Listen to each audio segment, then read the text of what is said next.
రామచంద్రరావు గారు fee reimbursement పైన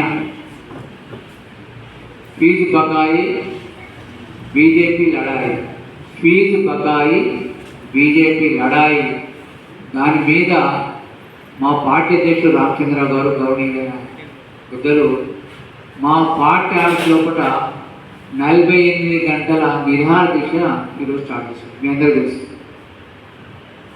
బయట చేద్దామంటే రాష్ట్ర ప్రభుత్వం అనుమతినియకపోవడంతో మా పార్టీ ఆఫీస్ లోపలనే ఈరోజు వారు నిరాహార దీక్ష స్టార్ట్ చేశారు. దేనికయ్యా నిరాహార దీక్ష మీరు అడుగుతుంటే,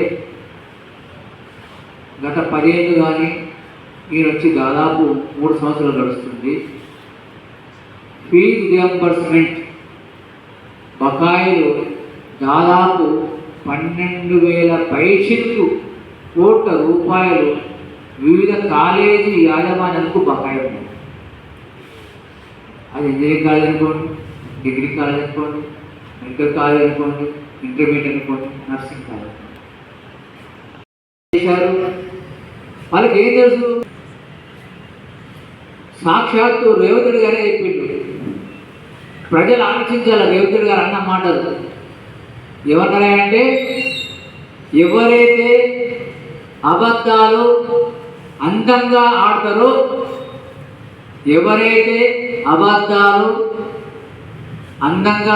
ఆడతారో, ఎవరైతే అమలు కాని హామీలు ఇస్తారో వాళ్ళనే ప్రజలు నమ్ముతారన్నారు. ఇతరులారా వినండి, అబద్ధాల కోరులను అమలు కాని హామీలు ఇచ్చే నాయకులనే ప్రజలు విశ్వసిస్తారు అని వాటంగా చెప్పి ముఖ్యమంత్రి అయిన గొప్ప వ్యక్తి రేవంత్ రెడ్డి గారు. సో ప్రజలు ఆలోచించుకోవాలి. రేవంత్ రెడ్డి ఆయన ఏమంటే అవతలాంటి కాబట్టి తీసినట్టాడు. ఈ పిల్లల భవిష్యత్తుతో ఆడుకునే ఈ రాష్ట్ర ప్రభుత్వానికి కొనసాగే నైతిక హక్కు లేదు. పొద్దుమాకు వాళ్ళ పనులు ఏంటి అంటే, ఆయన మీద వాళ్ళు ఏ పట్టు మనకు అర్థం కాదు. సహచరం మంత్రులకు కూడా ముఖ్యమంత్రి మీద నమ్మకం లేదు. బండ పూతు తిరుగుతున్నారు మంత్రులు, ఎమ్మెల్యేలు తిరుగుతున్నారు, ఎంపీలు తిరుగుతున్నారు. ఆయన పొద్దున్న లేస్తే వీళ్ళ పంచాయతీలు సరిపోతాను. ఇక కుర్చీని ఎట్లా కాపాడుకోవాలి, ఈ 2 ఏళ్ళు ఎట్లా గడపాలో చెప్తే ఈ ప్రజల మీద, ప్రజలకు శ్రేయస్సు మీద, విద్యార్థుల మీద ఎందుకుంటే తెలియాలి చెప్పాలంటే, అసలు ఈ దేశానికి అరిష్టమే కాంగ్రెస్. ఈ దేశానికి అరిష్టమే కాంగ్రెస్. అందుకే భారతీయ జనతా పార్టీ కాంగ్రెస్ ముక్త భారత్ అయితేనే దేశం బాగుంటుందని చెప్పారు. ఆ రోజు 10 ఏళ్ల క్రితం ఆ దొరగారి గడియ పాలన వద్దని అప్పుడున్న పరిస్థితుల్లో కూడా రేవంత్ రెడ్డి గారిని నమ్మి మోసపోయి ఇప్పుడు వాళ్ళ పరిస్థితి, ప్రజల పరిస్థితి పెనంలోకి వెళ్ళిపోయేవాడు కదే. ఇప్పుడు విద్యార్థుల గురించి మహిళలు ఎట్లా ఉన్నారు? సగం సగం, రైతు బంధు సగం సగం 2 ఎగ్గొట్టిండు. వృద్ధాప్య పింఛన్ ఆసరా పెన్షన్ లేదు. ఒంటరి మహిళలకు, దివ్యాంగులకు పెన్షన్ అది లేదు.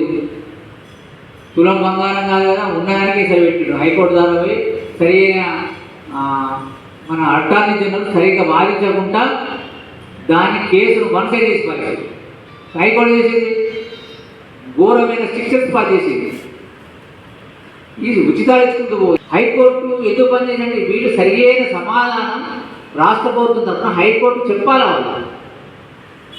ఇప్పుడు ఏం చేశారంటే హైకోర్టు మీద నెపం పెట్టి అవన్నీ ఎక్కొట్టే ఉపాయాలు ఇవి కాంగ్రెస్. సో ఈ కాంగ్రెస్కు, ఈ ప్రభుత్వానికి, ఆ ముఖ్యమంత్రి గారికి ఆ పదవిలో కొనసాగే నైతిక ఎప్పుడూ కోల్పోయినాయి. ఇంకా పైకి వచ్చి అమెరికా పోయి ఇది చేస్తా, మా అమెరికాలో ఆయన టూర్ పర్మిషన్ లేదని ఈరోజు ఒక సన్నాయి నొక్కు. అరే భారత్ను ద్వేషించే మేయర్ కలవాలని ఎందుకు అనుకున్నారు మీరు? దానికి సమాధానం చెప్పరు. ఈరోజు వాళ్ళు వచ్చింది అంటే వాళ్ళు పంచాయతీ తీసుకోవడానికి మీటింగ్ పెడుతున్నారు. ఇక పోతే అన్నిటికన్నా చివరిగా చెప్పేది ఏంటంటే బాధాకరమైన విషయంతో బాధతో చెప్తున్నా, అంతకుముందు చెప్పినా ఇప్పుడు చెప్తున్నా, నా పత్రికా మిత్రులందరికీ, మన పరకాల వాసులం, మన పరకాల గడిపే పుట్టి పెరిగినాం. ముఖ్యమంత్రి అయ్యాక రేవంత్ రెడ్డి గారు ఇక్కడ రావడంతో ప్రజలలో ఆశలు చిగురించినాయి. మళ్ళీ 2 years వరకు రాడాయి, నాకు తెలిసి 100% రాడు. వచ్చి మా పరకాలకు అయిన మదాల తల్లులు కురిపించాలనుకున్నాం. జిల్లాల పునర్విధనప్పుడు అశాస్త్రీయంగా జరిగిన పునర్విధన వల్ల అంటే 4 గోడలకు రంగులేసి సున్నమేసి తూతూ మంత్రంగా మేము చేసిన ధర్నాకు భయపడి నువ్వు ప్రారంభం చేసిన హాస్పిటల్ ప్రకాష్ రెడ్డి గారు ఎప్పుడు యాక్టివేటో నేను చూస్తున్నా. 20 రోజులతో మా కార్యకర్త కాదు ప్రజలందరితో నిరసన చేస్తాయి. ఇప్పుడు ఛాలెంజ్ చెప్తున్నా, ఇంకొక 20 రోజుల తర్వాత పరకాల ప్రజలతోని, చుట్టుపక్కల గ్రామాల ప్రజలతోని దవాఖాన ముందు మీరు మీ ప్రభుత్వ దిష్టిబొమ్మ దగ్గర చెప్తున్నాడు కదా, మీరు అసైన్స్ పెట్టి పాత స్కూల్ పోయినా తప్పితే ఏమీ చేయలేదు. ఆ ఖర్చు కూడా అనవసరం ఖర్చు పెట్టుకున్నారు. మీరు ప్రచారం ఆడపడం చెప్తే మీరు రాజకీయ భవిష్యత్తు కొరకు మీటింగ్ తప్పితే ప్రజలకు ఉపయోగ ఈ సమయత్తైనా లాభం జరిగిన మీటింగ్లు ఉండడం పరకాల రేవంత్ రెడ్డి గారి మీటింగ్. ఈ సమయత్తు లాభం కూడా జరగలేదు పరకాల రేవంత్ రెడ్డి గారి మీటింగ్. ఇక 2 years తర్వాత ఈ సిపాయి మళ్ళీ పోటీ ఎత్తాడట. ఆ సిపాయి అయితే సపోర్ట్ ఎత్తాడు. ఈ సిపాయి మళ్ళీ పోటీ చేస్తాడు. ఇక బాగా పరకాలు పోటీ చేసింది కదా, పొడిచింది కదనే. ఈ సిపాయి పోటీ చేస్తే ఆ సిపాయికి మళ్ళీ సపోర్ట్ చేస్తాడట. ప్రజలు దీవించాలట. నేను ఎందుకు దీవించాలి?